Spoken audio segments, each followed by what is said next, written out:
سیرت سیدہ رقیہ رضی اللہ تعالیٰ عنہا۔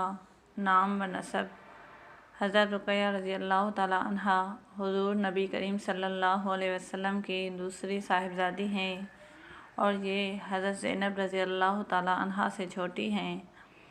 حضرت رقیہ رضی اللہ تعالیٰ عنہا کے والد کا نام والدہ کا نام حضرت سیدہ خدیجہ رضی اللہ تعالیٰ عنہا بنت خویلد بن اسد ہے۔ یہ حضرت زینب رضی اللہ تعالیٰ عنہا سے 3 برس بعد پیدا ہوئی۔ اس وقت نبی کریم صلی اللہ علیہ وسلم کی عمر مبارک تقریباً 35 برس تھی 33 برس تھی۔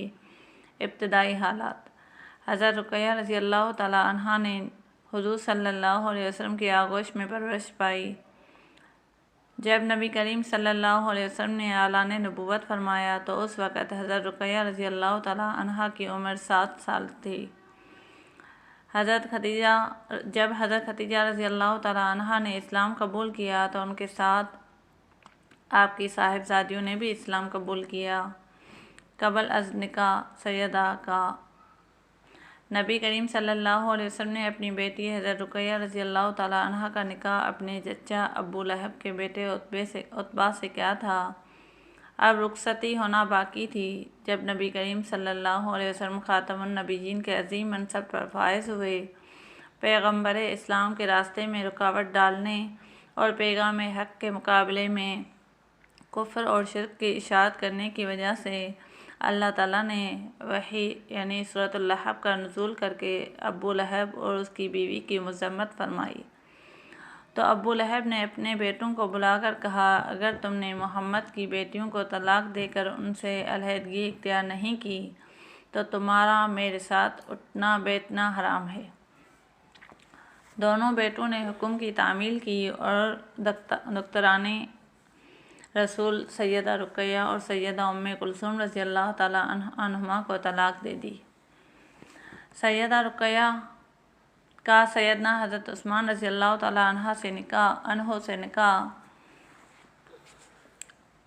جب ابو لہب کے لڑکوں نے حضرت رقیہ رضی اللہ تعالیٰ عنہا اور ام کلثوم رضی اللہ تعالیٰ عنہا کو طلاق دے دی تو اس کے بعد نبی کریم صلی اللہ علیہ وسلم نے اپنی صاحبزادی حضرت رقیہ رضی اللہ تعالیٰ عنہا کا نکاح مکہ مکرمہ میں حضرت عثمان بن عفان رضی اللہ تعالیٰ عنہ کے ساتھ کر دیا۔ حضرت عبداللہ بن عباس فرماتے ہیں کہ نبی کریم صلی اللہ علیہ وسلم نے فرمایا، اللہ تعالیٰ نے میری طرف وحی بھیجی ہے کہ میں اپنی بیٹی رقیہ رضی اللہ تعالیٰ عنہ کا نکاح حضرت عثمان بن عفان رضی اللہ تعالیٰ عنہ سے کر دوں۔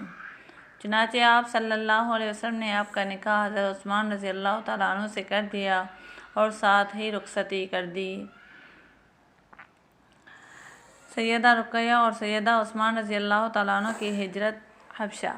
جب کفار کے مظالم حد برداشت سے بڑھ گئے تو نبوت کے 5ویں سال نبی کریم صلی اللہ علیہ وسلم کے حکم سے حضرت عثمان رضی اللہ تعالیٰ عنہ نے حبشہ کی طرف ہجرت کی اور ان کے ساتھ حضرت رقیہ رضی اللہ تعالیٰ عنہ بھی تھیں۔ راہ خدا میں ہجرت کرنے والوں کا یہ پہلا قافلہ تھا۔ اس موقع پر رسول اللہ صلی اللہ علیہ وسلم نے فرمایا، یہ جوڑا خوبصورت ہے۔ ایک عورت حبشہ سے مکہ پہنچی تو نبی کریم صلی اللہ علیہ وسلم نے اس سے ہجرت کرنے والوں کے حال احوال دریافت فرمائے تو اس نے بتایا کہ اے محمد، میں نے آپ کے داماد اور آپ کی بیٹی کو دیکھا ہے۔ آپ نے فرمایا، کیسی حالت میں دیکھا؟ اس نے عرض کیا، عثمان اپنی بیوی کو سواری پر سوار کیے ہوئے جا رہے تھے اور خود سواری کو پیچھے سے چلا رہے تھے۔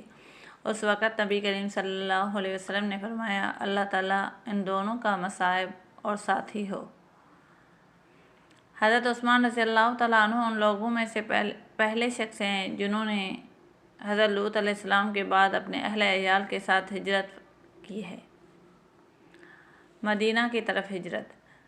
جب حضرت عثمان رضی اللہ تعالیٰ عنہ کو پتہ چلا کہ نبی کریم صلی اللہ علیہ وسلم مدینہ کی طرف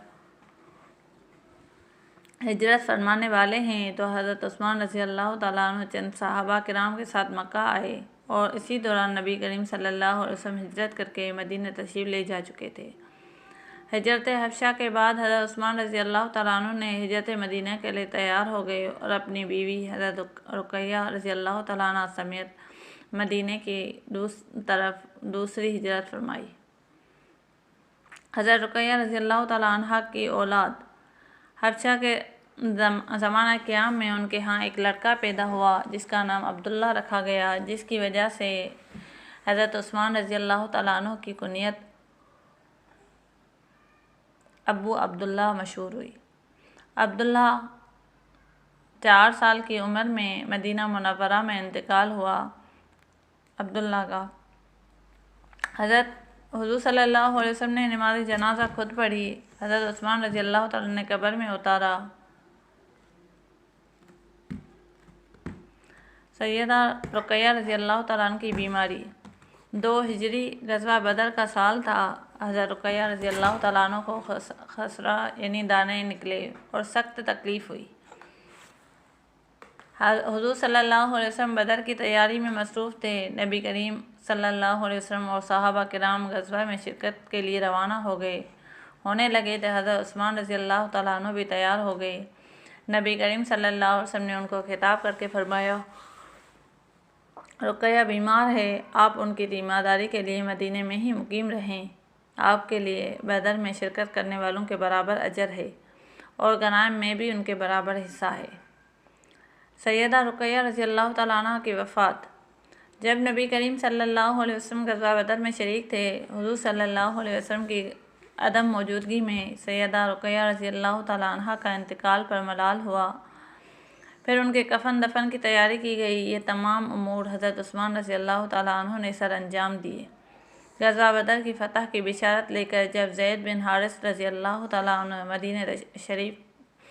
مدینہ شریف پہنچے تو اس وقت حضرت رقیہ رضی اللہ تعالیٰ عنہ کو دفن کرنے کے بعد دفن کرنے والے حضرات اپنے ہاتھوں سے مٹی جھاڑ رہے تھے۔